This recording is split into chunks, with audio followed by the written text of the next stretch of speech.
Ladies and gentlemen, boys and girls, unwanted pets and relatives, greetings. It is I, your favorite obscure social studies teacher, whose love for liberty and open-mindedness might label me a right-wing extremist, Mr. Palumbo, and this is the Professor Liberty Podcast. Thank you for tuning in, folks. You know I appreciate it. The tens and tens of you across the fruited plain and even to the oceans beyond, I thank you so much for taking time out. You can listen to Joe Rogan. You could listen to Tucker Carlson. You could listen to Alex Jones. Who else has got a really big podcast? You could listen to Bongino, which I would not recommend. You could listen to Ian Carroll. You could listen to Candace Owens if you want to spill the tea. But some of you guys come to this humble little podcast and you tune in every time, and I appreciate it. If you'd like to email the show, the email is professorliberty1776@gmail.com. That's professorliberty1776@gmail.com. Don't forget to check the new website, professorliberty.com. You can go to the Proclaiming Liberty blog and check out essays and podcast notes and things that don't make the show. If you'd like to support Professor Liberty financially, you can go to teacherspayteachers.com, and I have activities and worksheets and group games, and I've got all kinds of things that I have developed through the 14 years of teaching U.S. history, world history, geography, government, the Enlightenment, natural rights, John Locke, philosophy, biographies. I got a ton of stuff in there. You just got to go check it out that you can use for your homeschool or your classroom needs. All right, folks, before we dig in, I want to bring us, if anybody's been following this show from the beginning, you might remember episode 93. Episode 93 was called The Citizen and the War Machine, and that aired back in January of 2023. Boy, time flies. Personally, it's one of my favorite episodes. It's not one of the most popular episodes, but it's one of my favorites. This episode explored the broader relationship between American society and war. Namely, how is the public involved, or how is it not involved, in shaping decisions of government, especially when it comes to war and foreign policy. And I also mentioned how a small percentage of citizens bear the brunt of modern conflicts, while most lives in America go unaffected. Today we're going to continue this conversation, but we're going to zoom in a little closer. Instead of examining the citizenry, we're going to examine the executive branch. Today's episode is called The President and the War Machine. As everybody knows, unless you live under a rock, the Trump administration has struck Iran again, and now we are in a military engagement. It's not called a war. I don't know what else you would call it. But again, people are disenchanted. President Trump was the no-war president, no new wars. And he promised to end all wars. And he said he was going to end the Ukraine-Russia war. It's going to be very easy. We're going to do it. It's going to be simple. We're going to get it done right away. You remember that? But here we are. We're attacking Iran. The second time, by the way. And Trump has said it is a regime change engagement. So what happened? We're going to talk about it today. So brace yourself. We're going to look at why presidents change. How do they lead? How do they navigate through hawkish advisors, Pentagon officials, intelligence agencies, and special interests? Why do campaign promises fall, crash, change?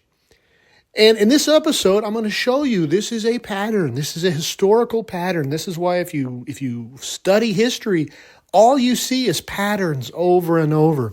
We're going to trace this exact thing all the way back to President Woodrow Wilson. And then we'll go to some of his predecessors.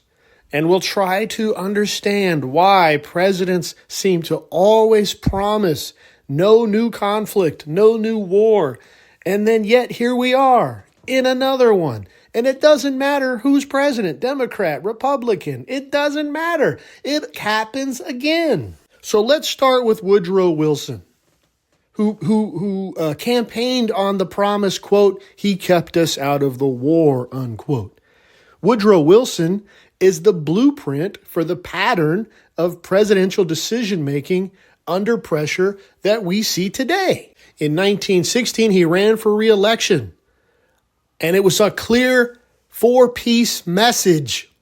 Like I said, his slogan was, he kept us out of the war. What war? World War I. And this message, as it always does, resonated with the American public, and Woodrow Wilson was reelected. However, the world at the time, it didn't resonate with the world. Something else was going on.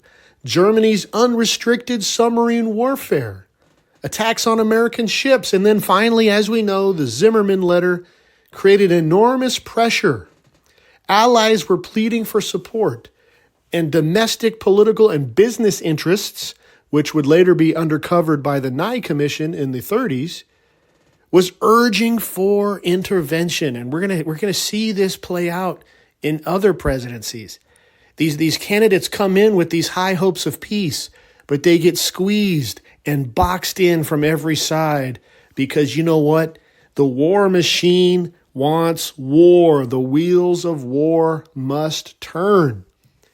Personally, Wilson believed in neutrality, and he was trying to act as a moral leader. If you know anything about Wilson, he was an idealist.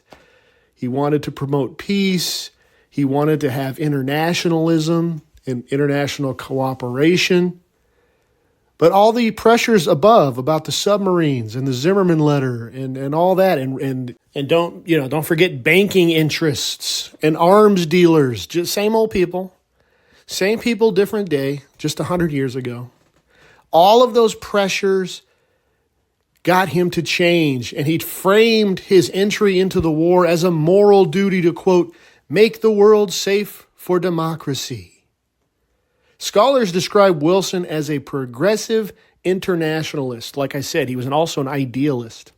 His entry into World War I marked a shift from 19th century isolationism to 20th century global leadership, which will begin in earnest after World War II.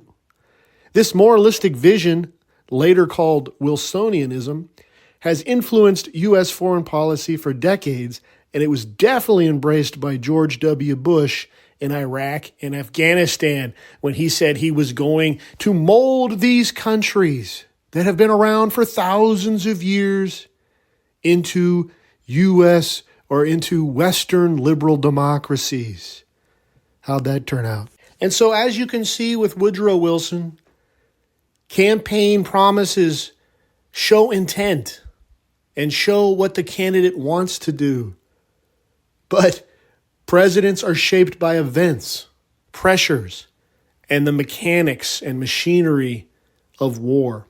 Let's turn to FDR for a minute. Now, Franklin Roosevelt faced a world in turmoil when he took office in 1933.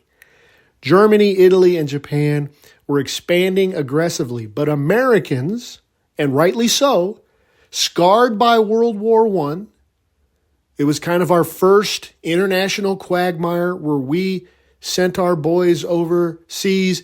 They died gruesome deaths, and we got nothing. So they remember that.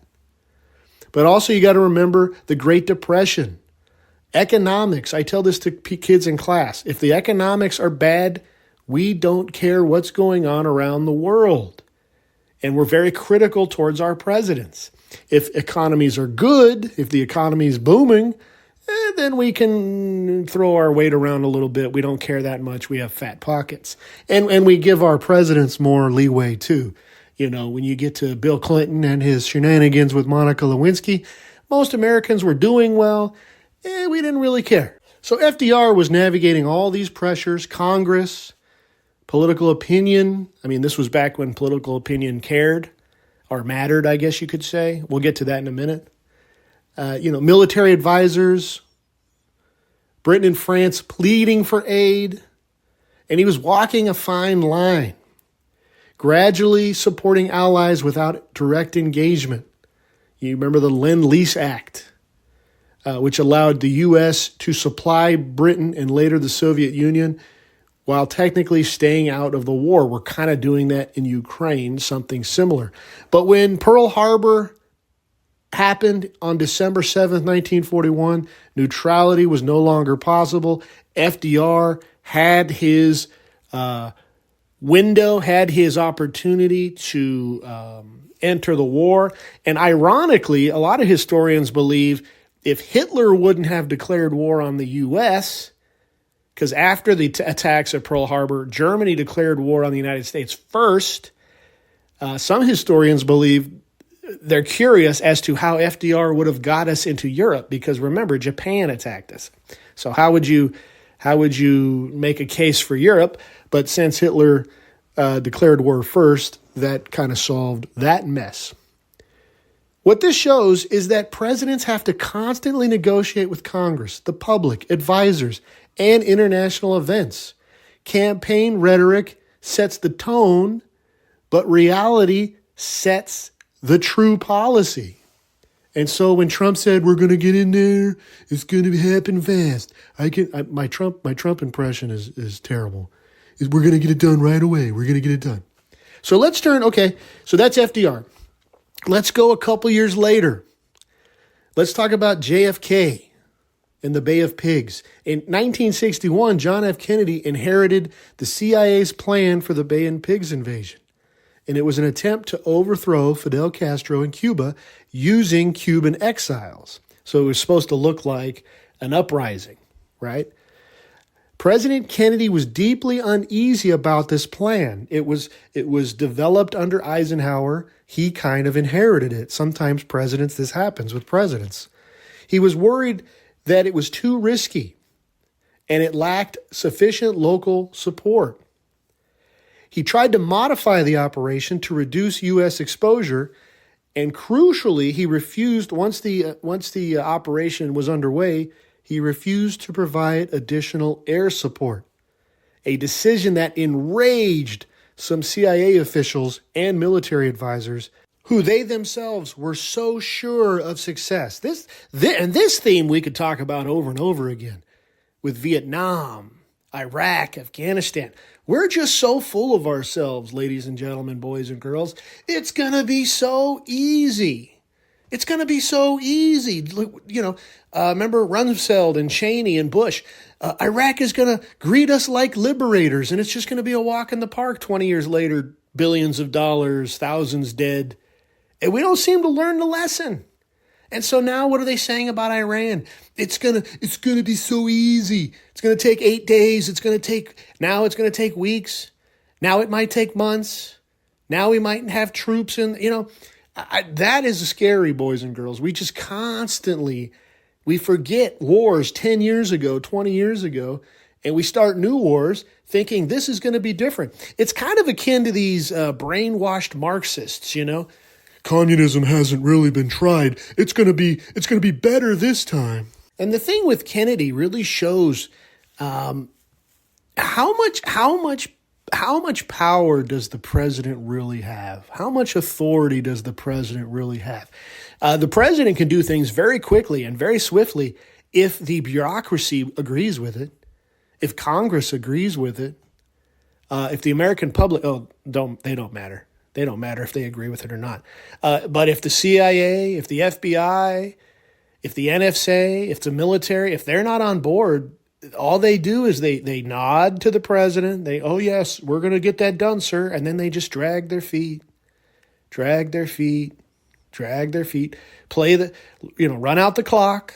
And I think what the Bay of Pigs illustrates is that even if the president has concerns and he wants to show restraint, he is swarmed by advisors and bureaucrats, many of them getting lobbyist money, foreign money, or they're just hawkish, want to kill people type people, right? Power's intoxicating, and there's psychos at the high level, right? I mean, people want power so they can kill people. I mean, that's just something that you have to think about.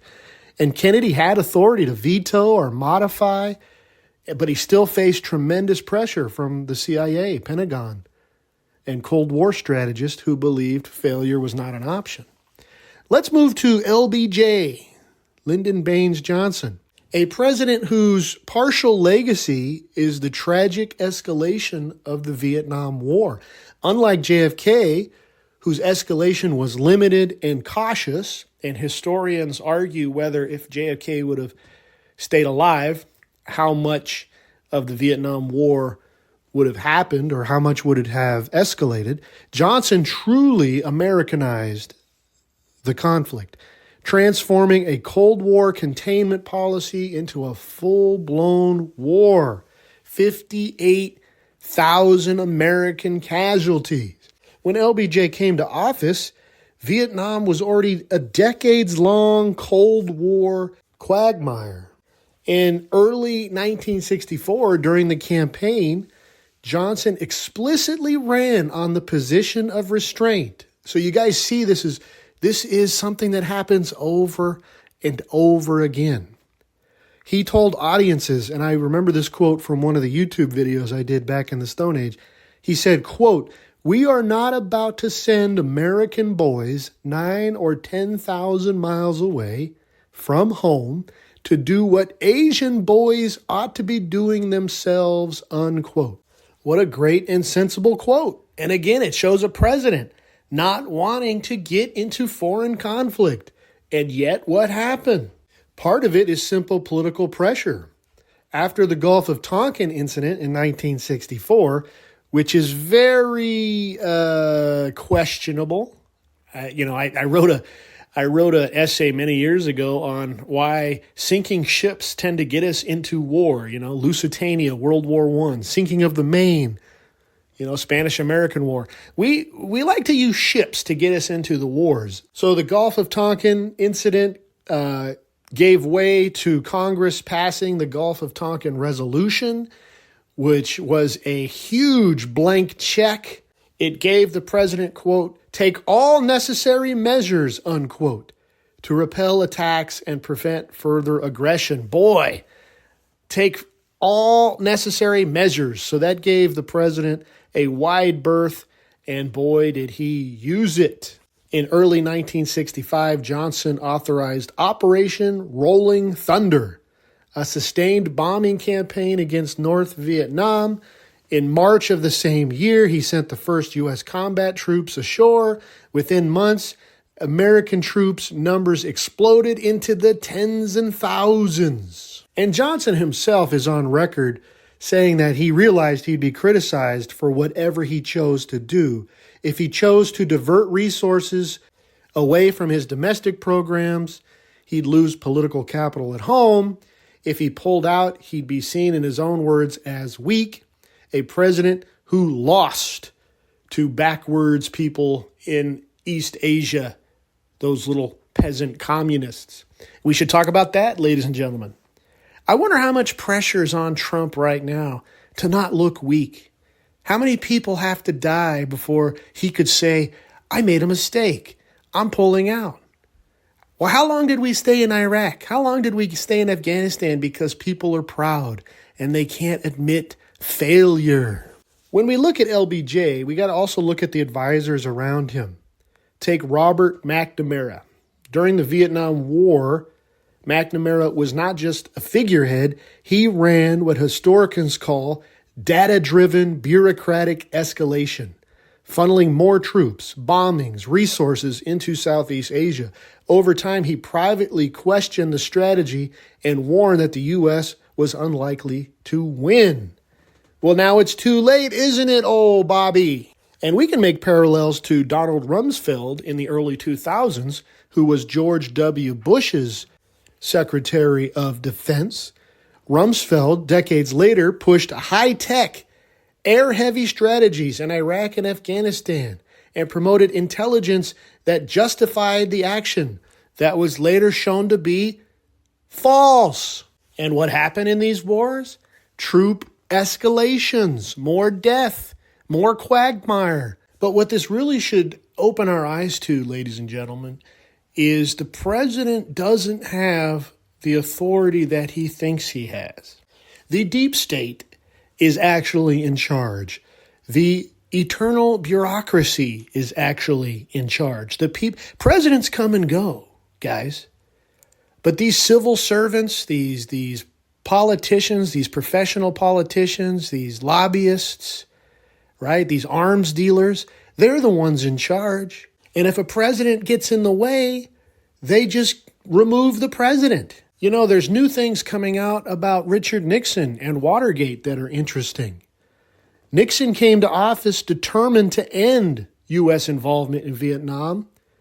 He saw the war as increasingly unwinnable, yet he ran into resistance from the Pentagon, the hawkish Congress, and advisors who could not accept American defeat, which is also why we were in Iraq for 20 years. We couldn't say, wow, we messed up. And like I said, there's new things coming out about the Watergate scandal that is saying that it might have been a CIA setup. It's been proven that many of the perpetrators that broke into the Democratic National Committee headquarters at the Watergate Hotel in 1972 had CIA connections. And this has led some historians to speculate that parts of the intelligence establishment who were uneasy with Nixon's move to de-escalate the war in Vietnam may have conspired against him. It was a trap, which, as we know, eventually led to his resignation in disgrace. I want to talk just real quickly about George W. Bush. You know, if you go back to some of those old clips, you know, this is pre-presidency when he was campaigning, he sounded a lot like Trump. He was against engagement, foreign engagement. He clearly had a quote, no nation building promise. And yet after 9/11, the United States invaded Afghanistan and then Iraq. The momentum of the war machine, hawks in Congress, Pentagon advisors, faulty intelligence, all pushed the president, who is human, by the way. We make mistakes. Humans make mistakes. Nobody's perfect. Pushed him into these conflicts.